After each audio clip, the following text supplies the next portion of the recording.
Aujourd'hui, nous avons la chance de recevoir Bernard Lomont, qui est chercheur à l'IFSTAR et qui a été le responsable de l'enquête SAM, l'enquête stupéfiant accident mortel, qui a fait une très large part à l'alcool. Et l'alcool est l'objet de notre entretien aujourd'hui.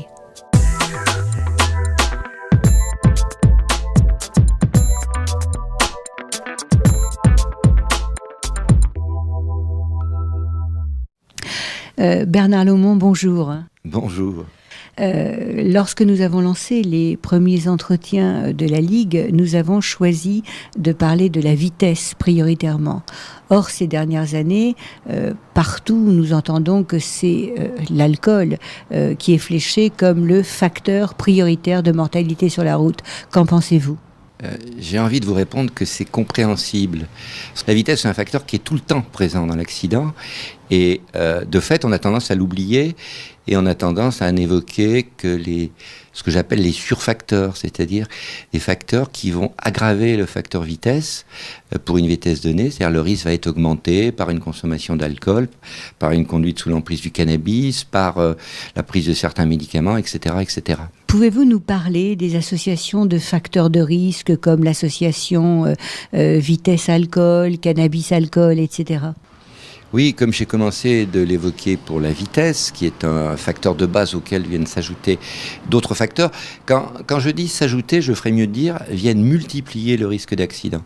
En effet, en biologie en général, et en particulier dans le domaine de la sécurité routière, les facteurs ont tendance à se multiplier entre eux.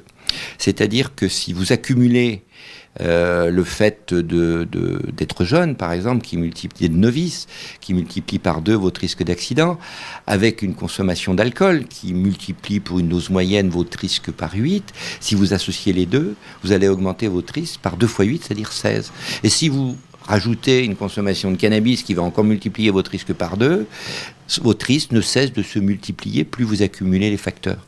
À votre avis, où se situe véritablement l'enjeu pour lutter contre la mortalité due à l'alcool au volant ? Alors l'enjeu, on le connaît bien, alors que la conduite sous l'emprise de l'alcool est interdite pour des alcoolémies au-delà de 0,5 g en France, eh bien, le tiers des morts peut directement être imputé à l'alcool. Ça veut dire quoi ? Ça veut dire que si demain, tout le monde cessait de conduire sous l'emprise de l'alcool, le nombre de morts sur les routes diminuerait immédiatement d'1 tiers. Bon, il y a peut-être en fait une autre manière de répondre à votre question par rapport à l'enjeu alcool. La question est comment peut-on réduire le nombre de morts directement imputables à des conduites sous l'emprise de l'alcool.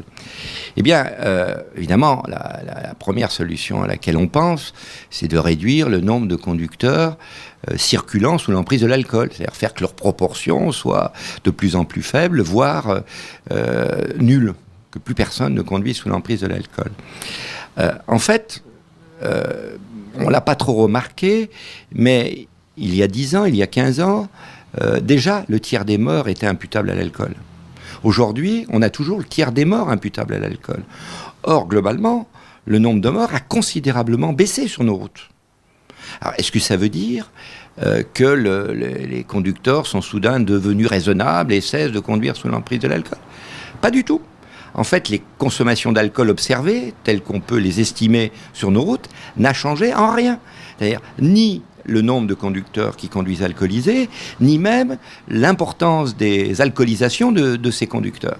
Alors, comment expliquer le phénomène ? Eh bien, on l'explique par la réduction des vitesses. C'est-à-dire que le fait d'avoir réduit les vitesses depuis une dizaine d'années en France a fait baisser le nombre de morts, mais aussi bien le nombre de morts imputables à des conducteurs qui n'ont pas bu qu'à des conducteurs qui ont bu. Et donc, quand on dit que la mortalité a été réduite de moitié, le nombre de morts imputables à l'alcool a été réduit dans les mêmes proportions, sans que les conducteurs soient devenus plus raisonnables par rapport à l'alcool. En d'autres termes, le meilleur moyen qu'on a trouvé aujourd'hui de lutter contre ce nombre impressionnant de morts imputables à l'alcool a été de réduire les vitesses. De fait, on constate que l'on a réduit les vitesses aussi bien pour les conducteurs alcoolisés que les conducteurs non alcoolisés.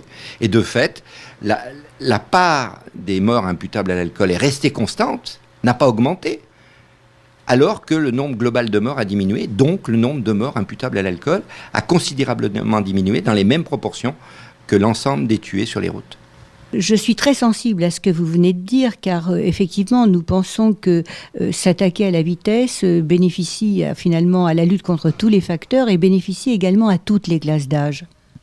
Indiscutablement, réduire les vitesses fait qu'on va réduire l'impact de tous les autres facteurs qui, de fait, par rapport à ce facteur vitesse qui est la cause fondamentale des accidents, ces autres facteurs sont des facteurs aggravants qui vont augmenter le risque d'accident en le multipliant, voire en aggravant pour certains d'entre eux, mais pas pour tous, les conséquences en termes de blessures, de gravité des blessures. Donc, il est clair que si l'on réduit la vitesse des véhicules, on va réduire la part des accidents imputables à l'alcool, au cannabis, aux médicaments, à l'âge, que ce soit les âges les plus avancés ou les plus jeunes. Il n'en demeure pas moins que, ne voulant pas apparaître comme un ayatollah anti-vitesse, il faut quand même se rappeler que fondamentalement, la volonté de base des individus est quand même de se déplacer.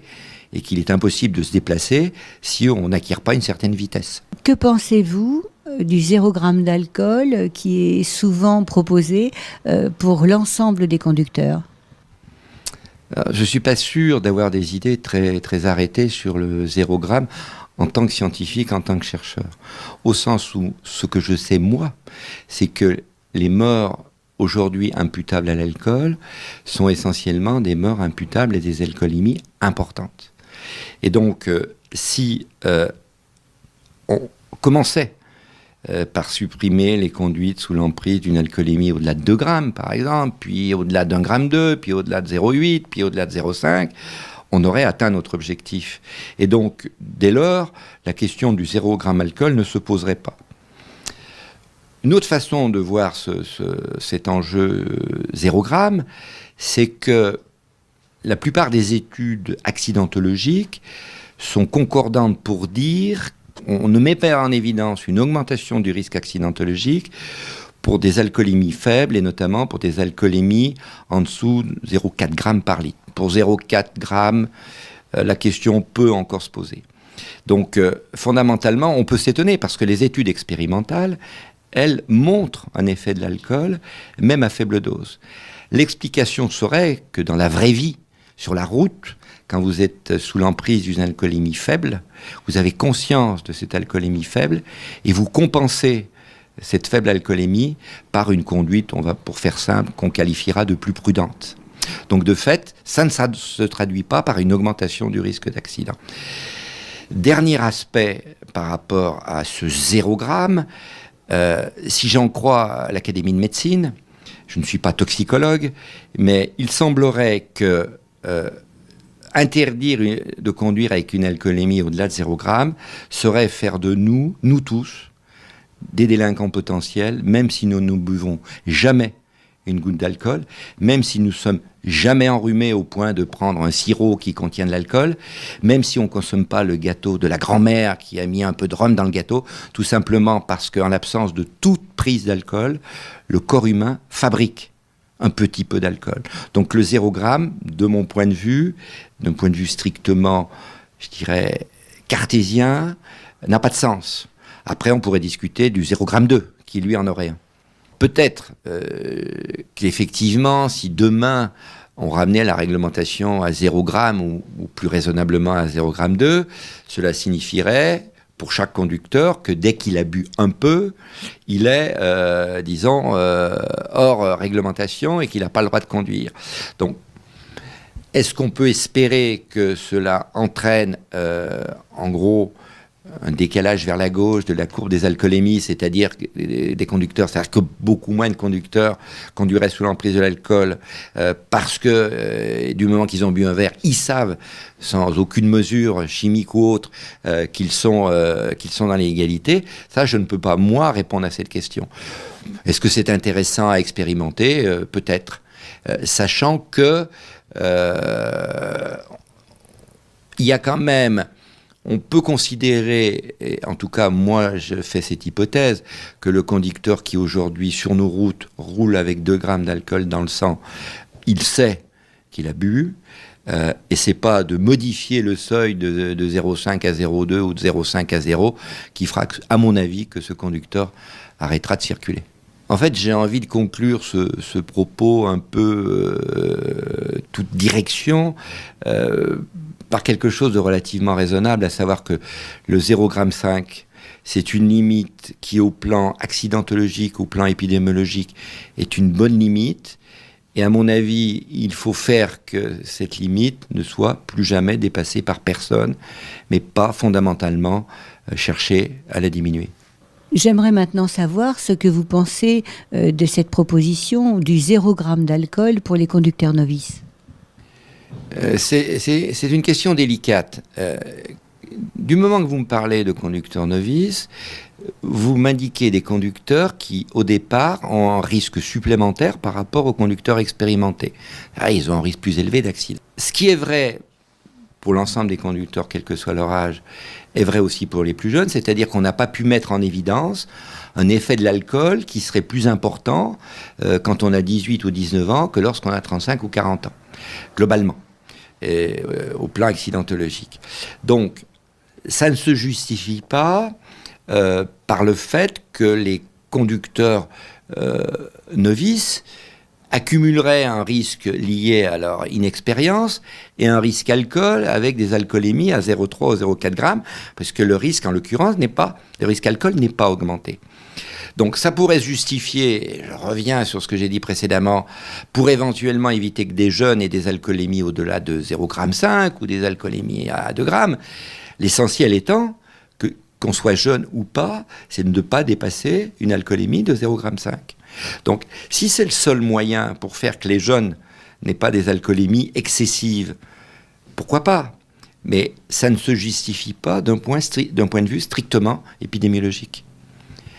Mais c'est l'occasion de rappeler qu'effectivement, les conducteurs inexpérimentés, que l'on appelle conducteurs novices, ont de base un risque plus élevé que les conducteurs plus âgés. Et donc, ce risque est susceptible de se multiplier avec le risque alcool, avec le risque cannabis, avec le risque médicaments, avec le risque fatigue, avec le risque privation de sommeil, qui peut être relativement fréquent chez certains jeunes en fin de semaine. Bernard Laumon, merci. À bientôt pour un prochain entretien.